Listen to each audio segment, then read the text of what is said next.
Voilà, jusqu'à faire ce beau vortex. Tous les éléments avec lesquels je travaille, j'ai envie de les sentir et puis de retrouver la noblesse et la beauté de chacun des éléments qui constituent le pain. Pour moi, c'est très triste de ne pas pouvoir prendre l'eau de la source en Bretagne, mais c'est une réalité. Il y a des nitrates, il y a des pesticides de toutes sortes, etc. Je ne peux pas me permettre d'ingurgiter toutes ces choses-là ou de les donner à manger aux gens pour qui je fais le pain. Donc maintenant, je prends de l'eau filtrée. Enfin, je filtre l'eau avec un filtre très pointu, mais qui enlève de la vie, si vous voulez. Donc il s'agit de redonner mouvement à l'eau pour lui redonner de la vie, quoi. Alors maintenant, il faut que je la chauffe un peu, puisque pour faire le pain, il faut une température de pâte idéale. Donc là, je cherche une pâte à 26 degrés. Dans le fournil, il fait 22. Donc je vais mettre de l'eau à 28 degrés. Alors ça, c'est une somme de température. En additionnant le fournil, la farine et l'eau, il faut que j'arrive à 72 degrés pour obtenir une pâte à 26 degrés. Voilà, donc moi je suis assez précis avec ça parce qu'ensuite c'est très important par rapport à la levée du pain au moment d'enfournement, etc. Puis par rapport à la qualité du pain, un pain avec une pâte à 20 degrés ou 22 degrés, c'est pas le même pain qu'avec une pâte à 26 degrés parce qu'on ne développe pas les mêmes bactéries, pas les mêmes ferments. Donc ça ne va pas élever pareil, ça n'aura pas le même goût, etc. Voilà, mon eau est prête.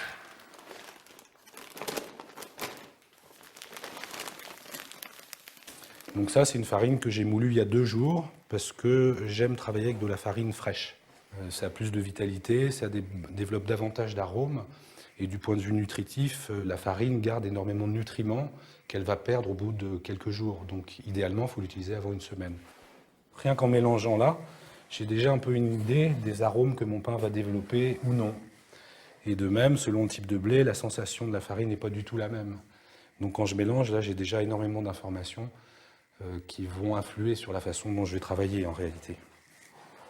Alors là, je vais faire à peu près 55 kg de pain. Donc là, je vais mettre, il y a à peu près 35 kg de farine, 23 litres d'eau. Maintenant, il faut que je pèse le sel. Je mets 33 grammes de sel par litre d'eau.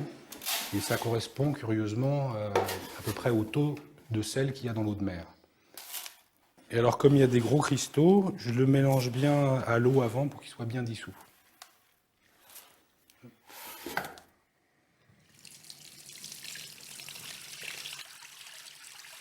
Alors, comme il peut y avoir des petites impuretés, je le filtre. Voilà.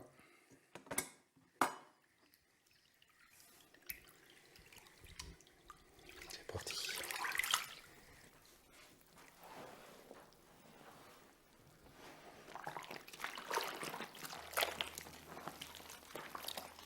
Il y a 4 éléments dans le pain. Moi, j'aime bien les symboles, les contes de fées et tout ça. Pour moi, la farine, ça représente le feu. C'est-à-dire que c'est le feu du soleil qui a nourri le blé. Et en plus, c'est ce qui va donner l'énergie qui permet la fermentation.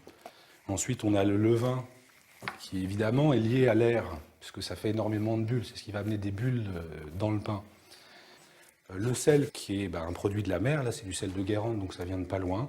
C'est un sel de très très bonne qualité, qui contient énormément de minéraux, tout un tas de choses. Et je connais le paludier, il fait son sel comme moi je fais mon pain, donc c'est quelque chose qui est fait artisanalement. Et là, c'est des petits cristaux qui, pour moi, représentent la force de cristallisation de la Terre, les cristaux de la Terre, quoi. Et puis il y a l'eau. L'eau, c'est la fertilité, c'est la source de vie par excellence, quoi. Ça fait les 4 éléments nécessaires et puis les 4 éléments de la tradition et des contes qui permettent de faire ce pain, quoi. C'est ce qu'il y a de spécifique un peu dans mon travail, c'est que je retrouve les gestes que les anciens avaient dans le temps, où les blés étaient du même type que ceux que je fais moi, des variétés anciennes de blé, et où c'est le travail de l'artisan qui allait donner la cohésion, ce qu'on appelle la force en boulangerie, et la cohésion à la pâte. Alors que maintenant, les blés modernes industriels sont tellement riches en gluten que même en faisant une boule plus ou moins informe, ça va se tenir. Il y a différents gestes, vous avez vu, il y a ce geste-là qui est plus pour incorporer à l'intérieur la farine, et puis les gestes qui consistent à allonger la pâte et à la replier. C'est comme ça qu'on donne au gluten, ces fameuses protéines élastiques, là, cette cohésion, cette force qui fait que ça se tient.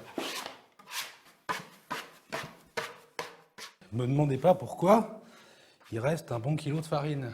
Si je m'étais tenu à la théorie, j'aurais dû mettre 35 kg de farine pour 23 litres d'eau, et j'aurais tout mis, j'aurais une pâte trop ferme, alors que là, je sais que j'ai la bonne texture de pâte. Alors, est-ce que c'est le taux d'humidité de la journée, le nombre de paramètres invraisemblables qui jouent dans les processus du vivant? J'en sais rien. Ce que je sais, c'est que là, j'ai mis la quantité qui correspond pour avoir la texture de pâte qu'il faut. Voilà, donc c'est intéressant d'avoir des repères, mais il ne faut surtout pas se laisser figer par de la théorie quand la pratique elle nous dit que là, je vais avoir un pain tendre. Et c'est quand la pâte est tendre comme ça, je sais que mon pain va être tendre et qu'il va être bien levé. Si je fais une pâte ferme, je sais qu'à cœur, je n'aurai pas un pain aussi tendre, aussi alvéolé, aussi levé, quoi.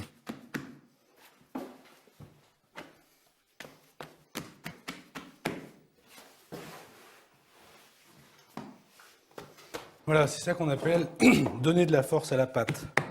Lui donner cette cohésion qui fait qu'elle se tient en boule, ce qu'évidemment aucune machine ne peut faire. Ça ne sert à rien de travailler contre les choses, que ce soit dans le pain ou que ce soit dans l'agriculture. Là, l'essentiel du travail se fait quand je ne travaille pas. Le pain va lever pendant 5h30. Moi, je vais intervenir quoi? Je vais intervenir pendant 3 fois une demi-heure. Donc les moments essentiels, c'est justement que mon intervention soit la plus minime possible et au bon moment. Donc là, moi maintenant, je propose l'émondage. Je me suis équipé, je grimpe dans les arbres, j'ai une petite tronçonneuse. Comme ça, j'entretiens les haies, ça ne coûte rien à personne. Avec le fagot, je peux faire mon pain. Le bois qu'on utilise pour cuire va donner ses arômes au pain.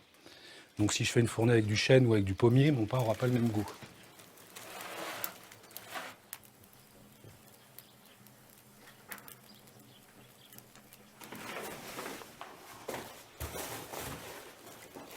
Voilà, donc ça c'est des binoches, ils appellent ça des jeux aussi dans la région, c'est fait par les anciens, qui récupèrent de la ganche, ils appellent ça s'appelle de la moline en fait, c'est la paille de sous-bois. Et le pain lève très très bien dedans parce que ça garde bien la chaleur. Voilà.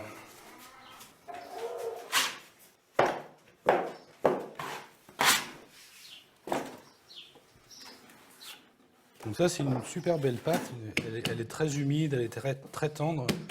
Donc là elle peut s'étaler très très largement. Et donc c'est là qu'il va bien falloir tendre les gluten pour justement révéler le caractère élastique de la pâte. Donc plus je vais y aller, plus elle va se tenir alors qu'au départ elle coule.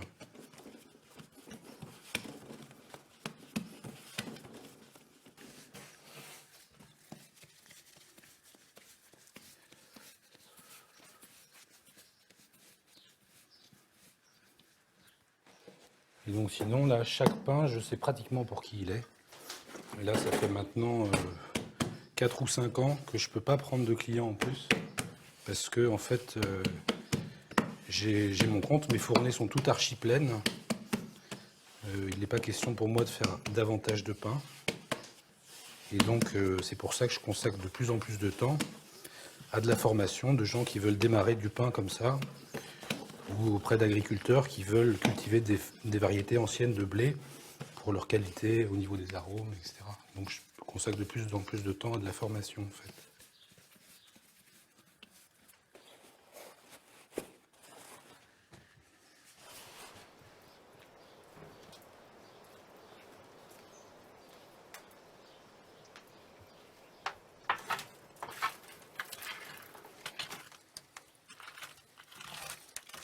Voilà, donc il s'agit de bien répartir la braise pour que le four soit chaud de façon homogène. Donc mon four, je sais qu'il est prêt quand toutes les briques ont blanchi, y compris celle de devant. Et ensuite, même le blanc va venir jusque sur le devant du four, là. Il va y avoir un liseré blanc qui se fait sur la pierre devant. Et c'est en fonction de l'avancée du blanc que je connais approximativement la température de mon four. Donc je sais que tant que la voûte n'est pas intégralement blanche, mon four n'est pas chaud. Il n'est pas suffisamment chaud pour cuire le pain. Dans ces fours-là, qui sont des fours traditionnels, on dit des fours bretons, des fours de ferme, il y a une qualité de cuisson qui est unique du fait de la cuisson dégressive. Et on enfourne dans un four assez chaud, et ensuite la chaleur tombe durant la cuisson. Et c'est une qualité de chauffe qui est incomparable en fait. Les anciens disent tous qu'un bon four, c'est un four qui chante. Alors si vous écoutez le crépitement du bois, il y a beaucoup d'écho. En fait, ça veut dire que les ondes se propagent d'une façon harmonieuse, donc que ce soit le son ou la chaleur.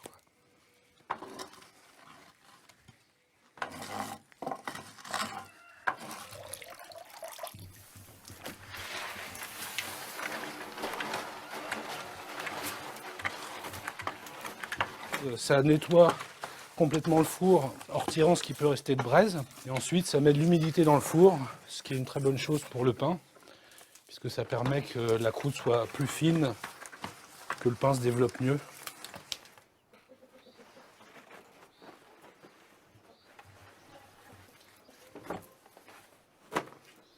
Alors ce dessin que je fais, on appelle ça la grigne. C'est suivant ce dessin que le pain va éclater dans le four. Et la grigne, c'est ce qui permet ensuite qu'on ait des petits morceaux à grignoter. C'est en même temps la signature du boulanger.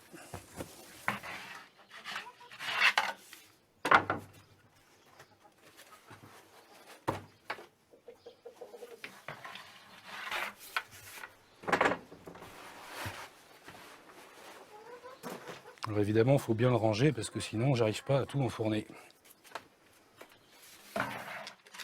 Le tour est joué.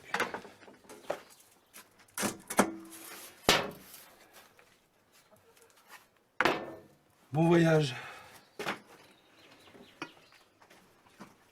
Là, dans le four, le pain va perdre 20% de son poids en eau. Donc là, l'objectif, c'est de bien garder la vapeur dans le four pour que le pain se développe bien. Sinon, la chaleur aurait tendance à durcir la croûte trop vite et de bloquer le pain.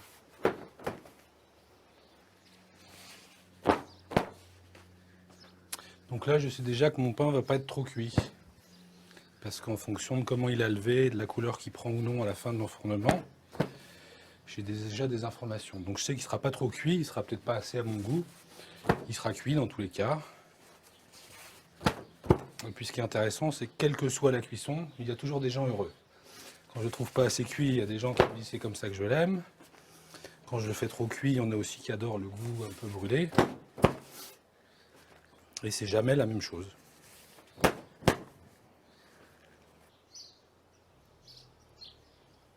Poulette! Voilà pour vous.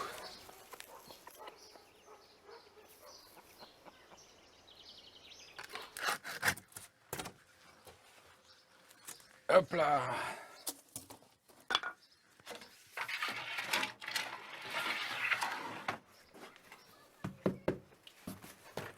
Alors quand il est bien cuit, quand on tape dessous, ça doit sonner dur. Moi, je m'inscris dans un pays, dans un endroit que je souhaite faire vivre au niveau agricole, culturel, agriculturel. Et en fait, le pain, pour moi, c'est ce qui réunit tous ces éléments-là et qui me permet de participer au monde, à la société de l'endroit qui me paraît le plus juste, en essayant toujours d'améliorer ce que je fais et en prenant plaisir à ce que je fais. Parce que je ne vous cache pas que le pain, j'ai commencé à le faire pour ma petite famille, mais qu'aujourd'hui, je fais le pain avec autant d'amour alors que je le vends à des gens que je ne connais pas forcément au départ. Et donc, je pense aussi que c'est vital dans ce qu'on fait d'apporter de l'âme, d'avoir plaisir à ce qu'on fait. Donc, mon choix de l'agriculture et du pain, c'est aussi de partir des éléments les plus simples et les plus nobles que la nature nous propose pour faire quelque chose d'utile, de bon, et où j'y prends du plaisir. Ça me fait grandir, moi aussi, j'apprends des choses comme ça. Voilà, donc ne pas oublier deux choses absolument cruciales. Le levain, donc qu'on garde simplement un petit peu de pâte de la fournée, qui va servir pour ensemencer le levain pour la fournée supplémentaire. Alors là, il ne faut surtout pas l'oublier, sinon c'est un problème, il faut repartir de zéro. Alors on peut repartir d'eau et de farine, mais ça mettra 15 jours, 3 semaines ou plus. Et deuxième chose absolument fondamentale, le pâton pour faire la pizza ce soir. Voilà, vous savez tout. Vous pouvez maintenant faire du pain chez vous.